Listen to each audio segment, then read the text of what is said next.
Dios le bendiga. Gracias por estar aquí en esta tarde. Y quiero nada más expresar mi agradecimiento por todas las atenciones y todo el gasto, todo el esfuerzo que se ha hecho. Gracias a usted por hacer un esfuerzo, por estar aquí en esta tarde. Esperamos que estas conferencias estén logrando algo permanente. Espero que usted haya recibido no solo inspiración, instrucción,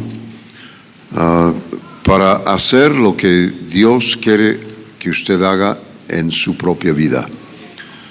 Dios tiene un plan hermoso, bueno, provechoso para cada vida. Y lo único que nosotros tenemos que hacer es estar dispuestos a seguir la dirección de Dios en nuestras vidas y hacer lo que Él nos indica.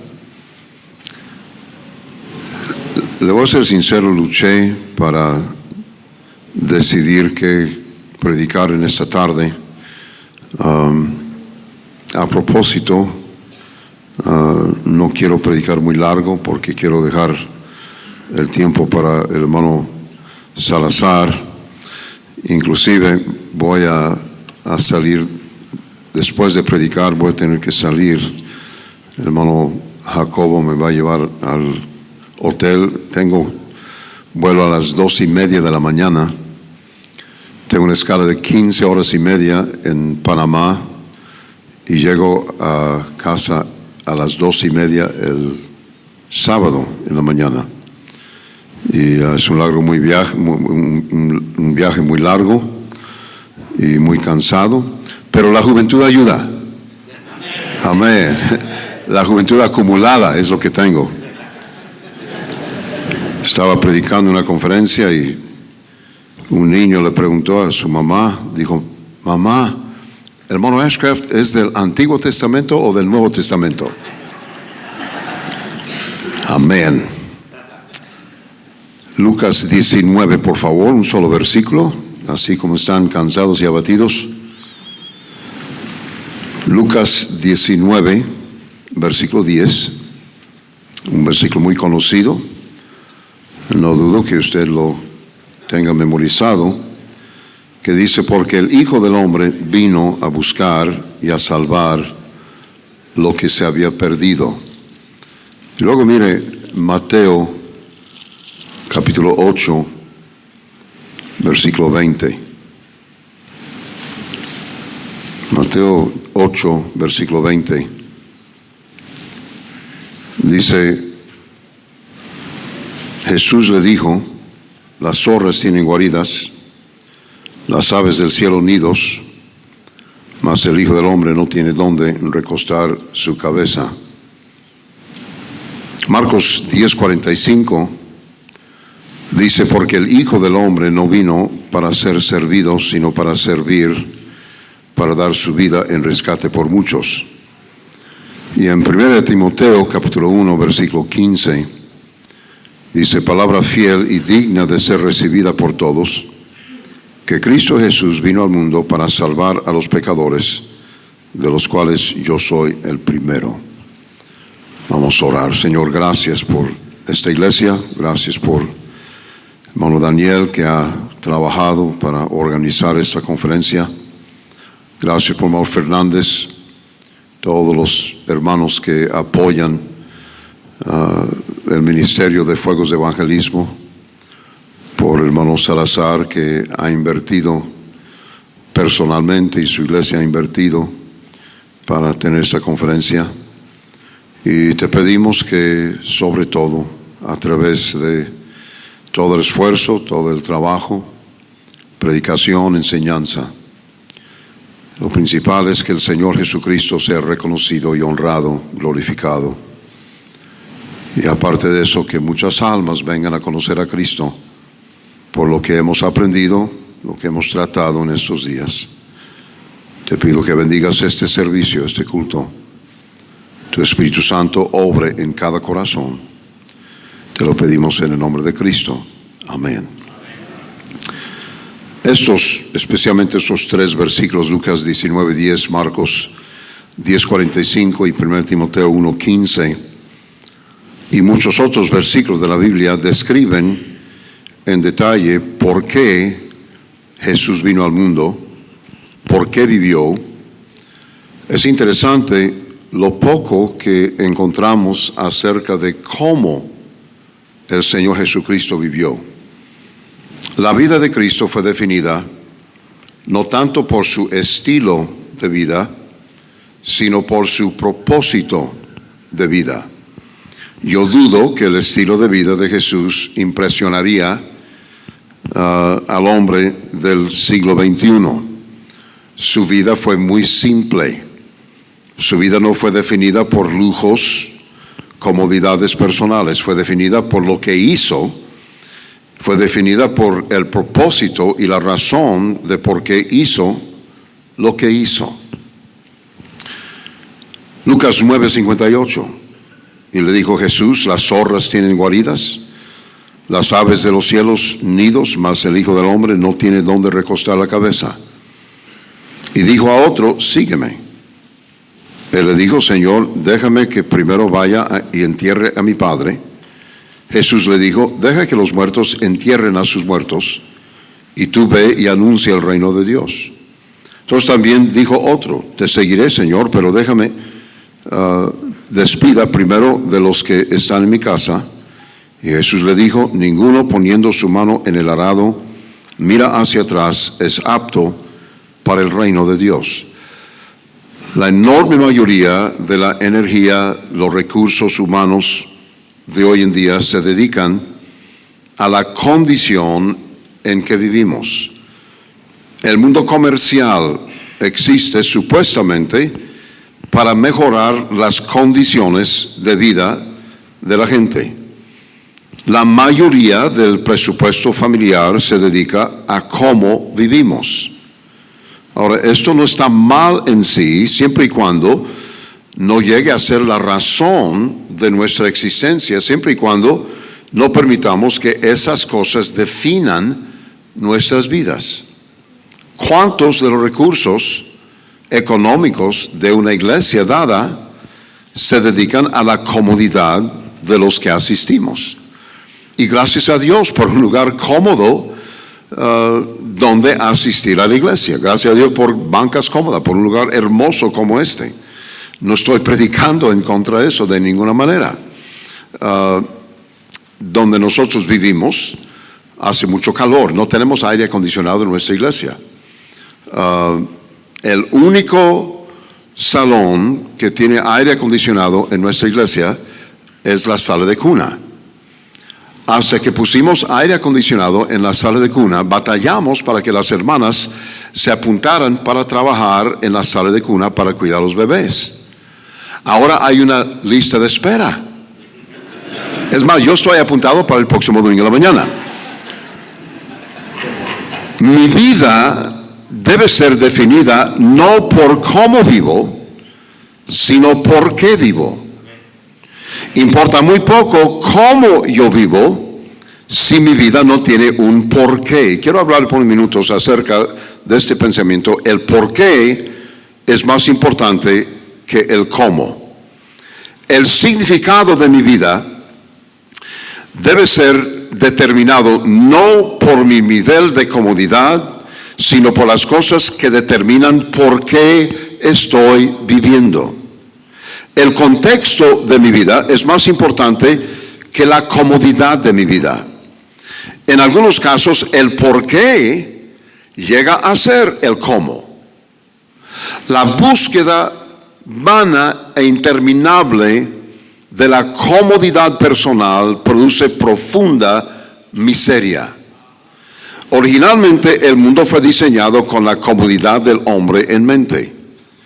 Pero la caída del hombre en pecado alteró ese diseño al punto de que debemos ser agradecidos con Dios por simplemente poder sobrevivir en el terrible ambiente que nuestra naturaleza pecaminosa ha producido. La humanidad sufre más por la frialdad en los corazones del pueblo de Dios que por el supuesto calentamiento global. Pero sobrevivir, ¿para qué? ¿Solo para seguir respirando, comiendo, ocupando espacio, consumiendo recursos naturales, tomando malas decisiones, votando por los políticos equivocados? ¿Para qué existo? ¿Por qué sigo viviendo? Los filósofos han intentado contestar esa pregunta desde el principio del tiempo y no encuentro muchas de sus respuestas interesantes, mucho menos efectivas. ¿Qué me motiva? ¿Qué me mueve? ¿Qué me levanta en la mañana? Digo, aparte de la patada de mi esposa. ¿Qué me empuja? ¿Qué produzco? ¿Qué bien genero? ¿Qué mejoro? ¿A quién beneficio? ¿A qué causa pertenezco? ¿Qué tan diferente dejaré el mundo cuando yo me vaya? ¿Qué tan diferente será el mundo por mi breve presencia en ella? Un día, mi cuerpo va a asumir temperatura ambiental. Es lo que sucede cuando uno muere. Si me están, es un poco lento este grupo, ¿verdad? Un día voy a morir. Espero que velen mi cuerpo en mi iglesia. Un día van a poner mi cuerpo ahí. Yo quiero, a propósito, yo he escuchado a pastores decir, hermanos, cuando yo me muera, yo no quiero que haya llanto, no quiero que haya tristeza, quiero que haya celebración. Yo quiero que haya tristeza cuando yo me muera. Yo quiero que alguien llore en mi funeral. Yo quiero que la hermana Rosy Peña diga, ¿por qué se nos fue? ¿Qué vamos a hacer? ¿Por qué se nos fue? Hay una señora que vive en el pueblo donde está nuestra iglesia. Yo voy a dejar dinero en mi testamento para pagarle para venir a llorar en mi funeral. Es la mejor llorona que jamás he escuchado. Estamos en un funeral el otro día y ella estaba llorando y dice, ¿por qué se nos fue? ¿Cómo se llama? Yo quiero que alguien, si tú asistes a mi funeral, y esto no es una invitación, pero si asistes a mi funeral, no digas cosas tontas como, oh, parece que está dormido. Eso es absurdo. Yo no me duermo en saco, camisa blanca y corbata. No te importa en qué me duermo. Y no digas, oh, qué bien se ve. Yo no quiero verme mejor de muerto que de vivo. Pero yo quiero que alguien pase por mi ataúd y diga, ese hombre hizo una diferencia en mi vida. Y tú también. Me recuerdo de un hombre que murió en un pueblo pequeño. Era el inútil del pueblo. Maltrataba a su esposa, a sus hijos. Siempre andaba peleando, borracho, no pagaba sus deudas. Y ese hombre murió. Su hermano fue con el pastor Bautista. Y le dijo, pastor, quiero que predique el funeral de mi hermano. Y por poco el pastor dijo con mucho gusto, no lo dijo, pero sí, cómo no, dijo, pero cuando usted predique el funeral de mi hermano, yo quiero que usted diga que mi hermano fue un santo. Yo no puedo hacer eso. ¿Sabe quién era tu hermano? Mujeriego, abusivo, peleonero, no pagaba sus deudas, borracho. Bueno, dijo, le iba a dar $500, pero si usted no quiere, voy con el pastor metodista. Y el pastor Bautista, como buen bautista, dijo, bueno, vamos a ver, vamos a platicar el asunto. Entonces el hombre pagó, le dio los $500 al pastor y empezó a predicar el funeral. Dijo, ustedes saben quién fue este hombre, fue mujeriego, borracho, abusaba, peleaba con todo, no pagaba. Y el hermano que ya le había pagado los se paró enojado. Y el pastor dijo, pero comparado con su hermano, fue un santo. Lo que yo me pregunto es, ¿con quién van a tener que compararme a mí para decir que yo fui un santo?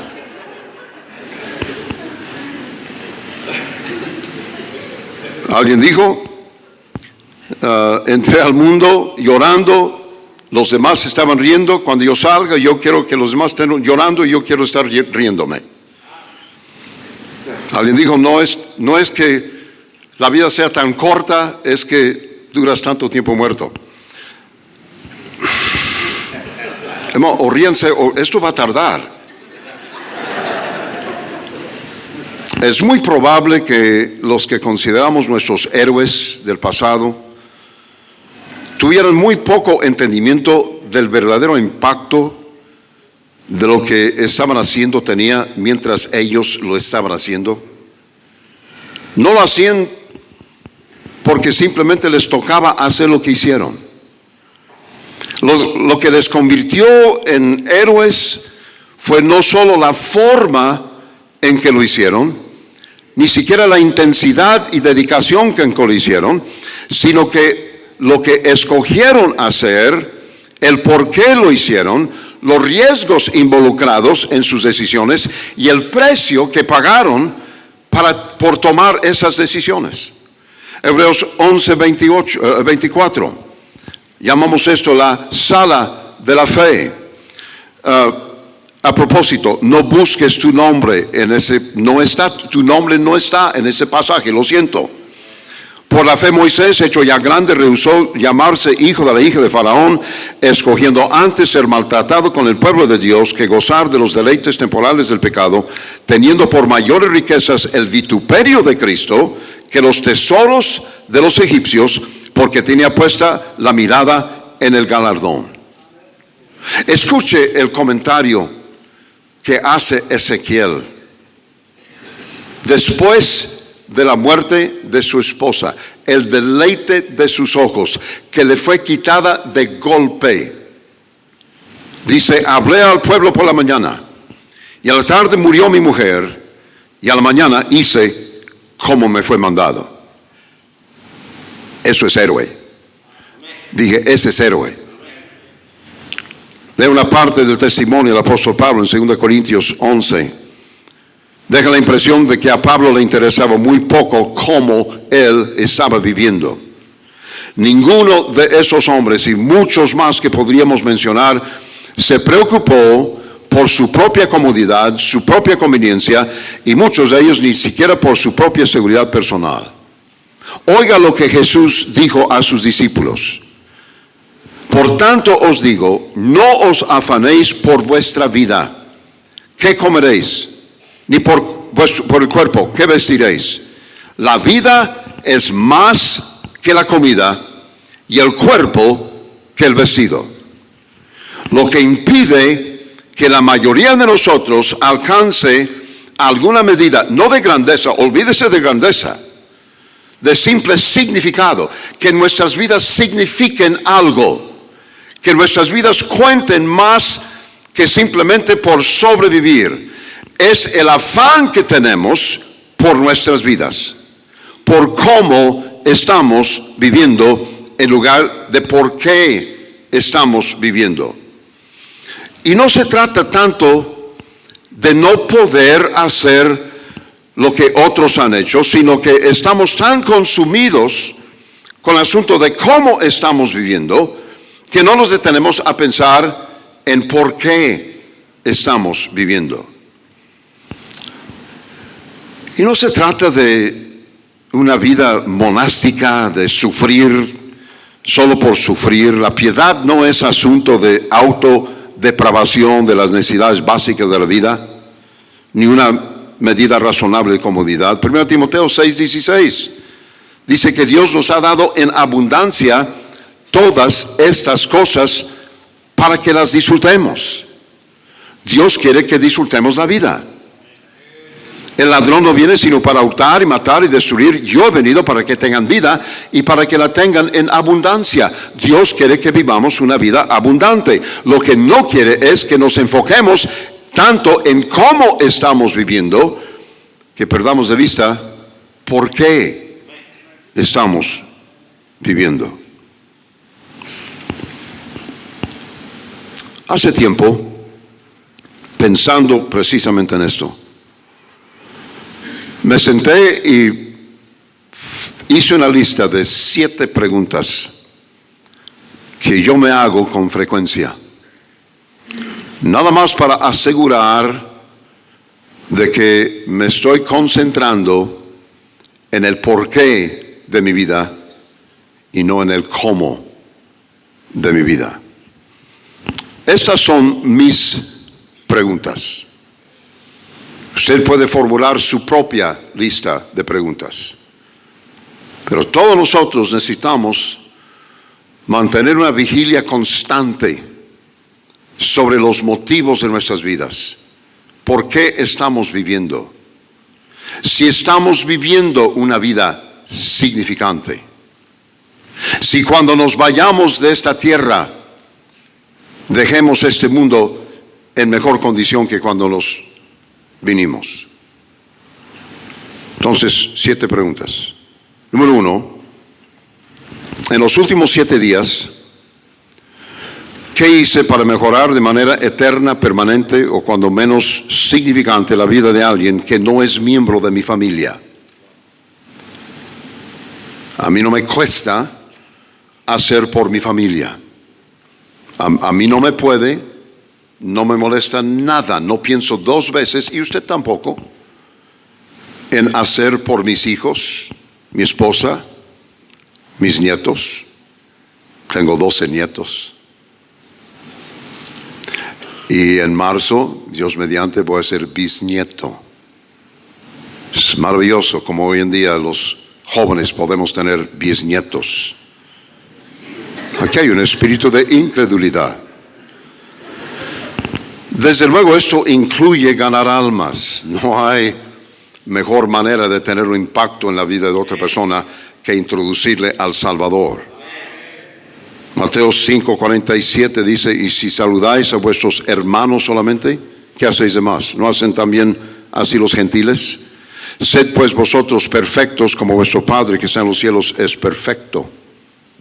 Número 2, en los últimos 7 días, tomé una acción, dije algo o rehusé decir algo, dar un consejo, enviar un recado, carta, correo electrónico, compartir algo con otro que reflejaría la imagen de Cristo o que me hiciera lucir más como Cristo que como a mí mismo. Romanos 8:28, y sabemos que a los que aman a Dios, todas las cosas les ayudan bien, esto es, a los que conforme a su propósito son llamados. Porque a los que antes conoció, también los predestinó para que fuesen hechos conformes a la imagen de su Hijo, para que Él sea el primogénito entre muchos hermanos. No hay 2 versículos en la Biblia más mal aplicados que estos 2 versículos. No hay un versículo en toda la Biblia más amado que el versículo 28. Todas las cosas les ayudan a bien. Qué maravillosa promesa. A los que predestinó, también a los que antes conoció, también los predestinó para que fuesen hechos conformes a la imagen de su Hijo. En primer lugar, el bien a que se refiere Romanos 8:28 no es mi comodidad. No es mi bien. El bien a que se refiere Romanos 8:28 es ser hechos conformes a la imagen de su Hijo. Todas las cosas nos ayudan a ser más como Cristo, a lucir más como Cristo. Y esas cosas no necesariamente son cosas cómodas. Y esa palabra predestinó ha sido torcida y mal aplicada y mal usada por muchos disque teólogos para enseñar que Dios escogió a algunos para salvación y otros para perdición. Este versículo no tiene nada que ver con quien vaya y no vaya al cielo. La palabra predestinó en ese versículo significa prediseñado. Él está hablando del salvo, a los que antes conoció. Está hablando de que el salvo fue prediseñado para ser hecho conforme a la imagen de Cristo. El propósito de Dios, el propósito de todo lo que Dios permite en mi vida es hacerme más como Cristo. Número 3, en los últimos 7 días Hice algo para contribuir a mi propio crecimiento espiritual y o glorificar a Dios. 2 Pedro 3:18, antes bien creced en la gracia y el conocimiento de nuestro Señor y Salvador Jesucristo. El deseo de Dios, el mandato de Dios, el propósito de Dios es que una vez que una persona sea salva, que crezca. Una pregunta, mi hermano, ¿cómo se compara su vida cristiana hoy a su vida cristiana de hace un año o 6 meses? ¿Cuál es la diferencia entre su intensidad para las cosas de Dios hoy que hace un año? Número 4, en los últimos 7 días tomé una decisión desinteresada, algo que me costara en términos de comodidad o ganancia personal o en términos de mi imagen para obedecer algún principio bíblico. La mayoría de los cristianos estamos perfectamente contentos en vivir la vida cristiana mientras no nos cueste. Tu vida cristiana debe costarte. Le costó a Cristo la gloria del cielo, sufrimiento indescriptible. Una pregunta, ¿qué te ha costado tu vida cristiana? No estoy hablando de tu salvación está pagada. Mateo 6:33, mas buscad primeramente el reino de Dios y su justicia, y todas estas cosas os serán añadidas. Así que no os afanéis por el día de mañana, porque el día de mañana traerá su afán, basta a cada día su propio mal. Muchos cristianos viven decepcionados con la forma en que piensan que Dios les ha tratado. Leen ese versículo. Buscad primeramente el reino de Dios y su justicia, y todas estas cosas os serán añadidas. Y Dios no te ha añadido todas esas cosas. El problema es que es muy posible que mi lista de todas estas cosas sea diferente a la lista de Dios de todas estas cosas. Yo fui pastor de la misma iglesia por 34 años. La decepción más grande de pastorear esa iglesia es que vez tras vez les di pistas, sugerencias, ideas de que esa iglesia debía comprarme un Corvette. ¿Saben qué es un Corvette? Un Corvette es un carro deportivo. Y yo les decía, por ejemplo, que si ellos me compran un Corvette, que los sábados puedo hacer muchas más visitas. Un Corvette corre mucho más recio que una minivan. Para mí fue algo muy práctico. Es muy probable que la lista de Dios no contenga un Corvette. ¿Alguien está escuchando? Una pregunta, compara tu lista de todas estas cosas a la lista de Dios de todas esas cosas. Yo creo que usted también verá una diferencia que otra. El deseo de vivir cómodamente, pero sin propósito, es la epidemia que plagea el siglo XXI. La vida es demasiado corta, preciosa y costosa como para haber vivido y muerto sin saber por qué uno haya vivido. ¿Alguien reconoce el nombre de Michael Jackson? No se haga el fariseo. Michael Jackson, un cantante muy famoso, cuando él murió, su fortuna valía $500,000. Entiendo que ahora vale $1,000 millones. ¿Sabe cuántos bolivianos son? Todos. ¿Quieren que les enseñe mi imitación de Michael Jackson? ¿Quieren ver mi imitación de Michael Jackson? ¿Están listos? ¿Sí? Así estaba la última vez que lo vieron. Michael Jackson murió de una sobredosis de medicamento que el anestesiólogo usa para dormir a pacientes en el quirófano en preparación para la cirugía. $500 millones, y tuvo que ser anestesiado para poder enfrentar. ¿Qué clase de vida es esa? ¿Y cuántos cristianos codician esa clase de vida? Número 5.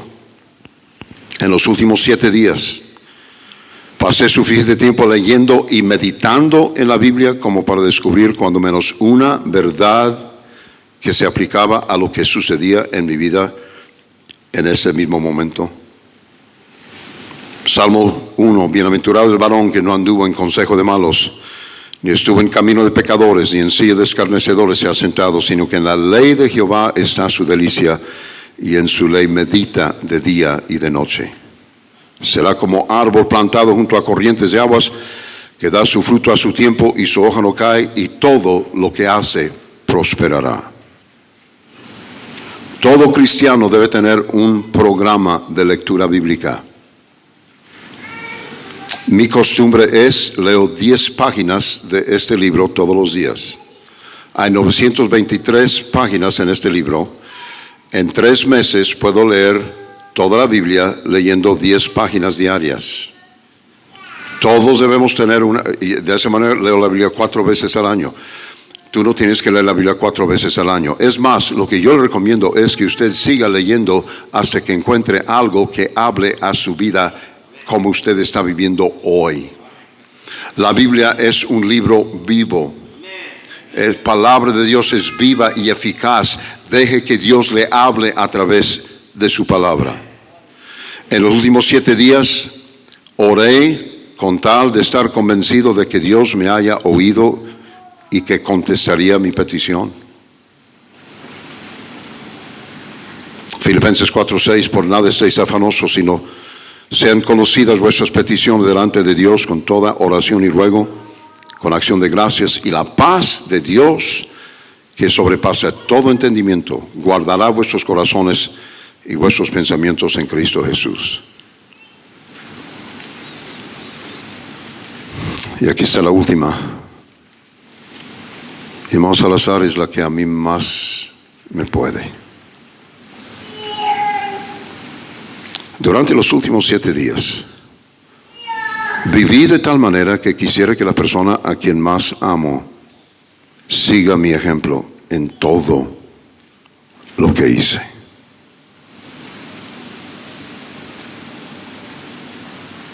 Juan 13:15, porque ejemplo os he dado, para que como yo os he hecho, vosotros también hagáis. 1 Pedro 2:21, pues para esto fuisteis llamados, porque también Cristo padeció por nosotros, dejándonos ejemplo, para que sigáis sus pisadas, el cual no hizo pecado, y se halló engaño en su boca. Nuestro instituto ha graduado a 700 hombres y mujeres. 215 de ellos son hombres que están pastoreando iglesias en todo el mundo. Hay un graduado aquí en Bolivia. Supe el otro día de un graduado en Ecuador que no sabía que estaba en Ecuador. Brasil, Perú, Colombia, Salvador, Guatemala, Honduras, República Dominicana, México, Estados Unidos, Israel, China, Tailandia. Están en todo el mundo. Ucrania, Taiwán. Me llaman, me dicen pastor. Mi propio hijo, pastor de la iglesia que yo comencé y que pastoreé por 34 años. Mi yerno, ¿cómo se llama? Henry González, en El Salvador.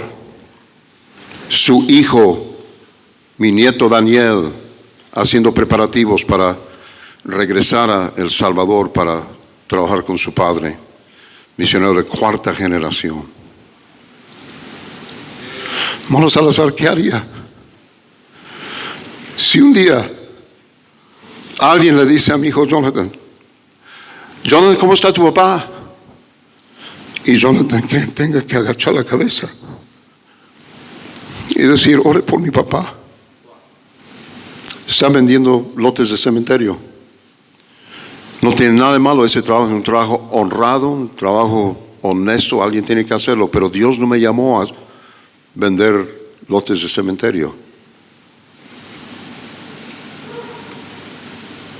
Yo no sé de ti, pero cuando yo esté tendido,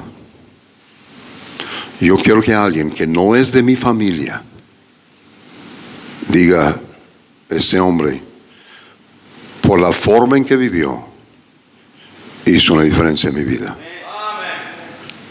Eso es solo una muestra de las preguntas que todo cristiano necesita hacerse a sí mismo con frecuencia para asegurar que su vida esté contando por algo significante.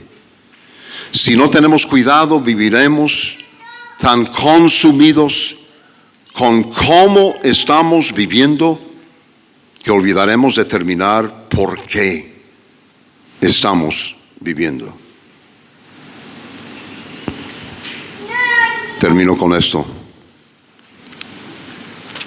En 1965 tenía un amigo predicador. Yo tenía 18 años, cumplí 19 años en mayo de ese año. Y mi buen amigo era predicador de primer hermano Ezequiel. Yo nunca he escuchado a un hombre de esa edad, creo que tenía 21 años, predicar como ese muchacho predicaba. En el área donde vivíamos en ese tiempo, varias iglesias bautistas, casi cada fin de semana, o viernes o sábado, 4 o 5 iglesias reunían a sus jóvenes, invitaban a un joven predicador a predicar. Casi cada viernes o sábado de ese verano, alguien invitaba a ese muchacho a predicar. Yo fui su chofer.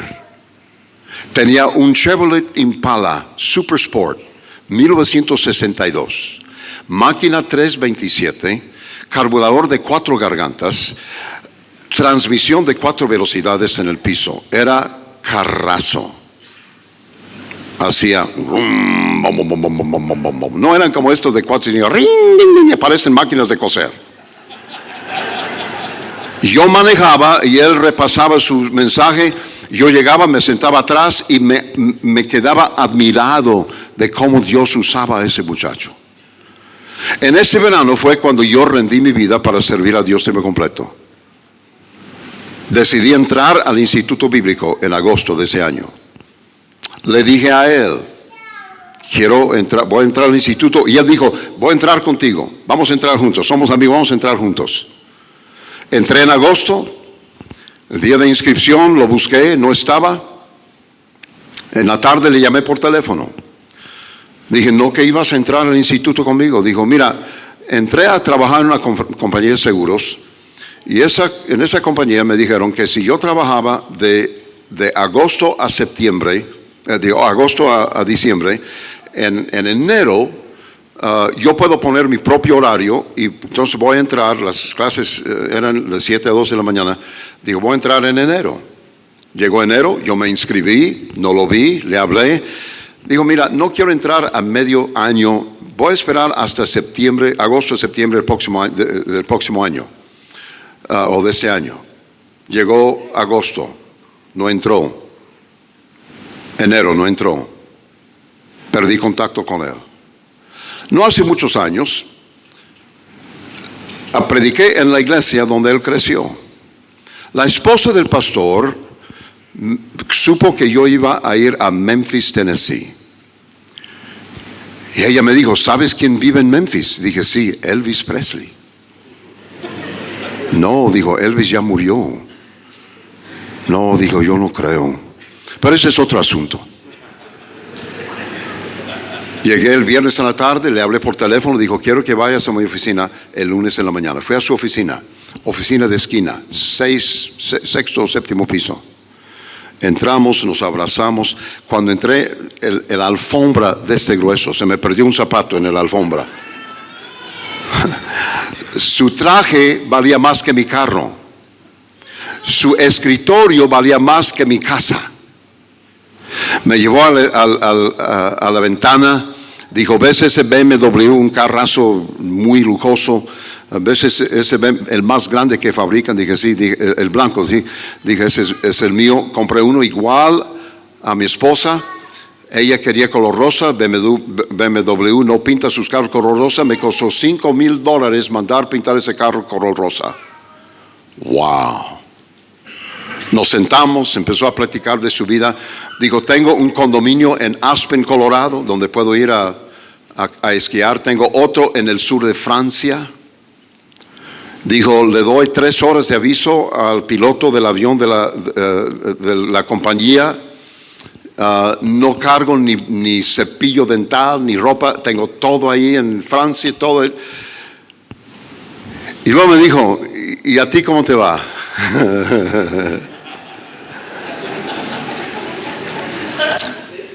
Y empecé a hablarle acerca del ministerio, la iglesia, el instituto, nuestros graduados, mi familia, mis hijos sirviendo a Dios. Y empezó a llorar. Digo, ¿te acuerdas de esa muchacha con quien yo estaba visitando cuando tú y yo anduvimos juntos? Dije, sí. Me casé con ella. Tuvimos 2 hijos y nos divorciamos. Me volví a casar, tuve 2 hijos con esa mujer y nos divorciamos. Estoy en mi 3er matrimonio y mi esposa me acaba de informar que ella quiere un divorcio. Dijo, el lunes, martes y miércoles me duermo llorando por mis hijos en Dallas. Jueves, viernes y sábado me duermo llorando por mis hijos en Kansas City. Y el domingo en la noche me caigo muerto. Esa es mi vida. Y luego me dijo algo trágico. Dijo, yo daría todo lo que yo te acabo de describir, si pudiera tener tu vida. El problema y la tragedia es que no puede, es demasiado tarde. En segundo lugar, yo no cambiaría con él por todo lo que él tiene.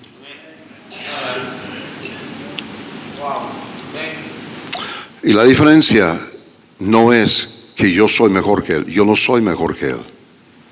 Él puede ser mejor cristiano que yo. La diferencia es que él decidió concentrarse en cómo estaba viviendo. Y yo tomé la decisión por la gracia de Dios para concentrarme en por qué estoy viviendo. Dije algo hoy en la mañana a los hombres, lo he dicho varias veces últimamente, no cambiaría una sola decisión que me ha traído a donde estoy ahora. Eso no significa que todas mis decisiones han sido buenas, no han sido. Pero doy gracias a Dios por las decisiones que me han puesto en donde estoy ahora. Lo que Dios quiere es que cuando tú tengas mi edad, 49 años, otra vez ese espíritu de incredulidad, que tú puedas decir lo mismo. No cambiaría una sola decisión que me ha traído a donde estoy. Pero si eso sucede, de alguna forma usted va a tener que empezar a concentrarse en por qué está viviendo en lugar de cómo está viviendo. Señor, gracias por el Señor Jesucristo, que sí nos dejó ejemplo, nos enseñó exactamente cómo y por qué debemos vivir. Te pido que al final de esta reunión, cuando se dé la invitación, que docenas de cristianos tomen decisiones, haciendo caso omiso de cómo están viviendo y determinando que van a vivir por las razones correctas. En el precioso nombre de Cristo Jesús te lo pedimos. Amén.